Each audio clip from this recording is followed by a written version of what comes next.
For today's video guys ay samahan niyo ako magluluto tayo ng gulay. So una pala guys ay napainit ako ng mantika. At ngayon ay nilunod ko na ang bawang. Ayan guys, ilunod natin ang bawang at antayin natin siyang mag-brown. At yan nga, brown na. So nilagay ko na naman ang sibuyas. So sa akin kasi guys, ang inuuna ko talaga is bawang. Sa iba naman, sibuyas. Pero sa akin kasi mas gusto ko bawang. Gusto ko kasi yung brown na yung bawang sa pag nagisa ako ng gulay. Kasi para pagka nakain natin yung bawang, hindi siya parang di ba, pangit yung lasa ng bawang. Pero pagka, kasi siya, pag brown na siya, masarap siya kainin. Yan. So, mikas-mikas natin guys. Nilagyan ko pala siya ng guys. Laman ng manok. So, para yan siya guys. Para panglasa-lasa lang sa ating gulay ba. Ganun. Kasi, parang sarap yung gulay. Ganun. May konting manok. Mahal kasi ang mga bilihin ngayon. So, magtitipid tayo. Kahit nga gulay guys, ang mahal ng gulay. Pero kailangan kasi natin kumain ng gulay eh. Hindi man pwedeng kumain tayo ng hindi mga masustansya, di ba? Kung kakain man tayo ng mga dilata or mga mga tawag nito guys, mga noodles, or pancit canton, ganun. Ay naku, hindi maganda yan sa katawan.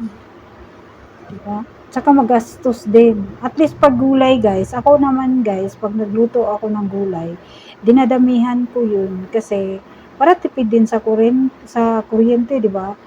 Yung hinahati ko yan. Kunyari magluto ako ng pananghalian, so hanggang hapunan na yan. Ganon. Minsan pa nga guys, may natitira pa. So minsan yung niluluto ko, umaabot ng 3 beses, nilalagay ko lang siya sa ref, para pag nagluto ako ng ibang putahe, at least, mga nakaraang araw, yun na naman, kainin na naman yung diba? Yung, para hindi guys, tipid siya sa kuryente, diba? Mahirap kasi ngayon guys, ang laki ng mga bilihin natin, ng mga bayarin, kailangan natin magtipid kasi para lang din naman yan sa atin, para sa partner natin, makatulong naman tayo sa ating partner na nagtatrabaho, diba, ganun. Kasi ako guys, nasa bahay lang ako, konting lang yan sa akin na makatulong sa kanya. Yung pagtitipid lang talaga ang kaya kong maitulong sa kanya, tipid na na maalagaan mo rin, diba? Yung kalusugan nila guys. Kasi kung doon na lang sila palaging kumakain sa labas, bumibili sa mga pagkain sa labas, hindi mo rin alam kung anong klase yung nakakain nila doon, kung malinis ba yung pagkaluto, diba? So, kailangan din na yung sa timpla, baka mamaya maraming diba, conservative, ganun. So, kailangan paminsan-minsan mahalagaan din natin sila. So ayan guys, tinakpan ko, ayan, naglagay ako ng toyo, at saka nilagyan ko siya ng konting sugar guys, yan kasi ang masarap sa maganda sana ito may bagoong, di ba? Konti, pero ayaw kasi, bawal kasi yan sa mister ko yung bagoong guys. Ang sa Bisaya, uyak ba yun guys? Masarap yun. Sa parang pakbit ba. So, nilagyan ko siya ng konting sugar guys para medyo may pagka matamis yung lasa niya. Kasi parang semi-adobo siya guys. So, imikos natin.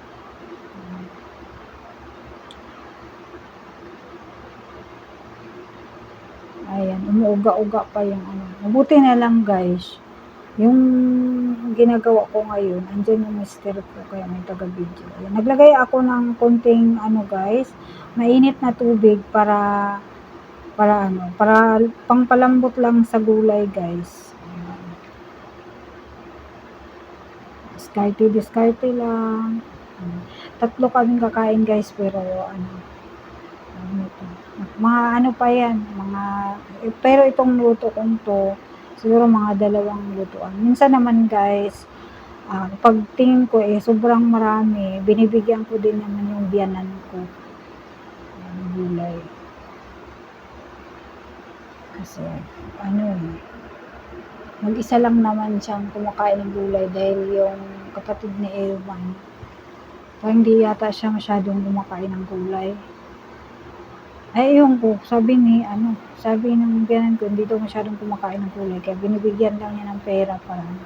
So, naglagay pala ako ng konting sili dyan. Ayan. Ito palang luto kong to guys, hindi ako nagbigay sa biyanan ko kasi may sili siya. Bawal kasi sa biyanan ko yung maanghang. Kasi, yun yung dahilan na minsan nagkakaubo siya. Ayan.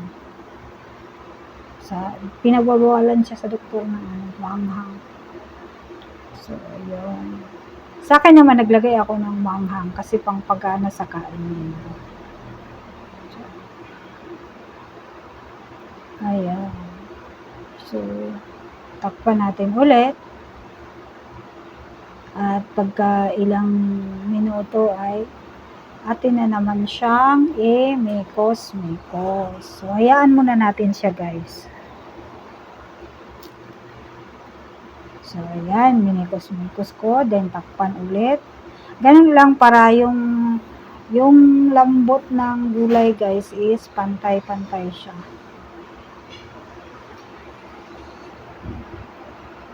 So, kayo guys, sa bahay niyo, nagluluto din ba kayo ng gulay? Pero, ano na ngayon yung ibang mga bata ngayon, diba guys, ayaw nila sa gulay.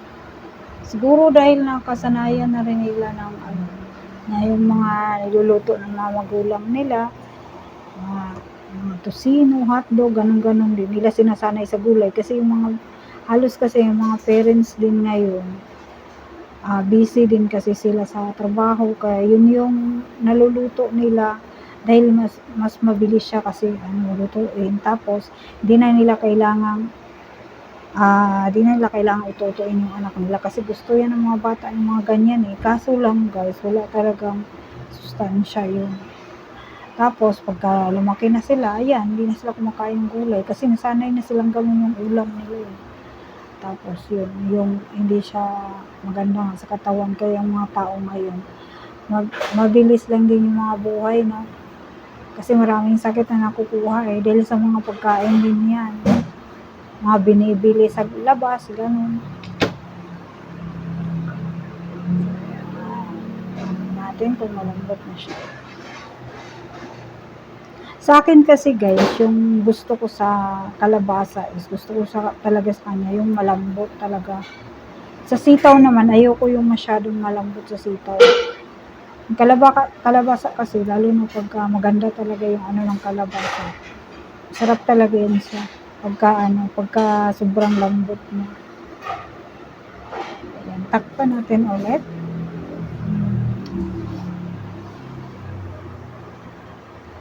Mahirap din masanay ka sa mga, yung anak mo masanay sa mga ganun. Kasi diba, ang mamahal pa naman ng mga, ngayon, mga bilihin. Tapos gusto pa yung mga chicken joy, mga masasarap talaga na pagkain ba, yun yung mga pinipili ng mga bata ayaw nila ng gulay kasi sinanay sila ng magulang. Kaya maganda talaga guys, kung may anak ka, ikaw talagang tutukan mo yung anak mo sa mga pagkain. Kasi hindi rin maganda na pakainin nyo lang siya ng mga mga noodles, hotdog, tosino, at mga iba-iba kung mga pagkain dyan na mabilisan lang. Mas maganda talaga guys, gulay. Maliit pa lang, sanayin nyo silang mag-gulay. Pag kumakain kayo yan, pabitbitin nyo ng gulay sa kamay para na didila-dilaan niya. Hanggang sa paglaki niya, masasanay na siya sa ganung mga lasa ng gulay. Kumakain siya. Kasi yung anak ko guys, ganun ginagawa ko sa anak ko. Maliit pa yan. Siguro nga mga 4 months siya nakakatikim-tikim na siya ng mga sabaw-sabaw sa gulay na ano ko sa sabi nga nila hindi daw maganda kasi baka daw sumakit ang tiyan kasi pa hindi pa kumakain ko, hindi naman, sa awa ng Diyos. Sa mga prutas, napatikim-tikim ko paunti-unti hanggang kaya ngayon wala talaga siyang ano sa pagkain. Hindi siya mapili sa pagkain kumpara mo sa mga batang ano, kaanuhan din niya. Mapili sa mga pagkain. Kasi hinahayaan nilang pumili ng pagkain. Ikaw yung magulang, ikaw yung susunod. Ayan.